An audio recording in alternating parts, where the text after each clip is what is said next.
back on NCRA Live, the behind-the-scenes people who helped to put this show together and bring it to you in such good fashion have created a pool as to exactly how long this show will be. It's gone from 45 minutes on the low end to an hour and a half on the upper end. If you're playing along at home, take over.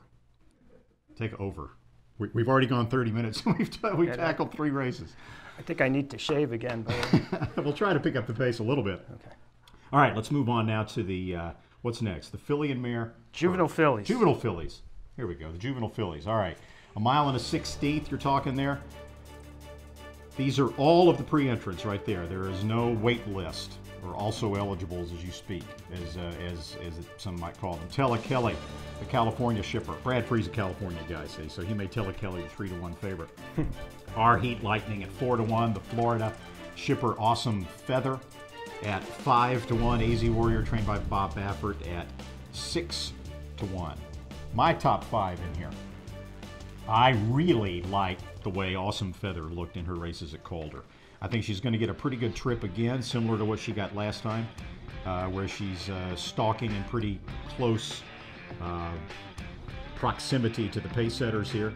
I think she's just the best horse in the field. Although Tella Kelly, to me, looked pretty good in her last couple of races. She was beaten by a filly called Rigoletta in the Oak Leaf at the Oak Tree at Hollywood meet back on October the 3rd.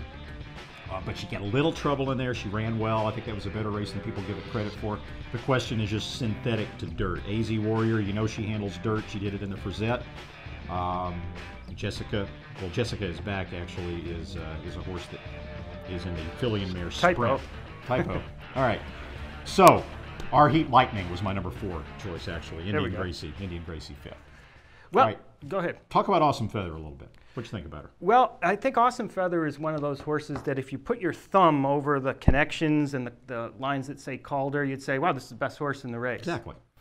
Having said that, it's also like the moral equivalent of a horse debuting in maiden state-bred claiming company and then moving up into an open allowance. It's clear she'll be facing better horses than she's ever faced before. So do you put your eggs in those final time baskets, which are very impressive for Awesome Feather, or do you believe that the pace, not just doing the Moss pace figures, early, middle, and late, it's going to be more stressful on her at each stage in the game? Will that have a depressing effect on her final time figure? I don't know, but I think if she's not the favorite, you can do way worse than taking the top buyer horse when that one's not going to be the favorite. And I don't think Awesome Feather will be the favorite. I think Tella Kelly will be. So the top buyer horse, okay, I got you. Now here's the way I sort of looked at this from my standpoint.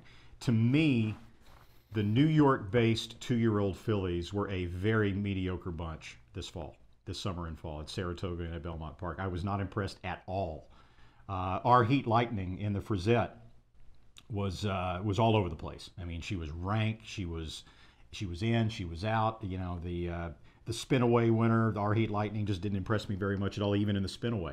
And you saw AZ Warrior, a ship from the West Coast, where she had just been drubbed by Tella Kelly, and then beat the best in the East in the Frizette. You know, so that kind of tells you right there that the New York-based fillies, at least seemingly, are sort of a notch below. So then you got to look at the California and maybe the elsewheres. And Awesome Feather, to me, is one of the elsewheres. Awesome Feathers and elsewhere. The California situation is interesting. The Darley Debutante was like the key race of all time. 4 stakes winners came out of that. 3 of them were Grade 1 stakes winners. The kicker, though, is that 2 of those Grade 1 stakes winners that came out of that race aren't going to be in the Juvenile Fillies due to injury, Rigoletta and Wickedly Perfect. So thinking logically, Tella Kelly would be the strongest of the Californians, but do you like her the way she ran last time, which she was beaten on the square by Rigoletta in what wasn't the most inspiring of Breeders' Cup preps? So I guess now that I talk it through like that, I give a little more credence to Awesome Feather, although none of the above represent my under the radar horse. Yeah, see, I liked the Oak Leaf more than most people did. I thought it was a pretty strongly run race. But okay, who are your under the radar horses though? Well, just one. Now I keep talking in terms of plural. You got one under the radar horse each race. One per race. That's all I was allotted. Dayskin's Theory is my under-the-radar horse. Now, I don't want people out there to think I'm just jumping on Europeans, but as Randy and I have talked through the juvenile fillies, you see I have class concerns about Awesome Feather. Kelly didn't super impress me in the Oak Leaf. The East Coast fillies, uninspiring up till now from what we've seen.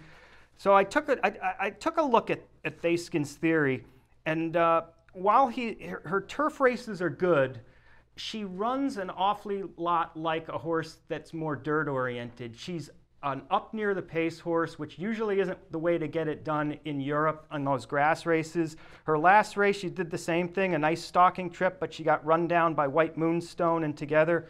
And so I think she has the right running style to run in this. And then look at the breeding. Bernardini out of a Summer Squall mare. Interesting, Randy. Our Heat Lightning, Todd Pletcher's horse in this race and owned by Einar Robsham, I would imagine he would have named her Heat Lightning if not for the fact that the name was taken by Thaskin's Theory's dam, who was Heat Lightning by Summer Squall. So, but I digress.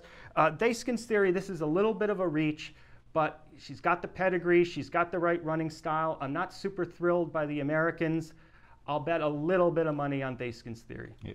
My primary concern as we move on here about Awesome Feather is not class so much as the way the race could be run.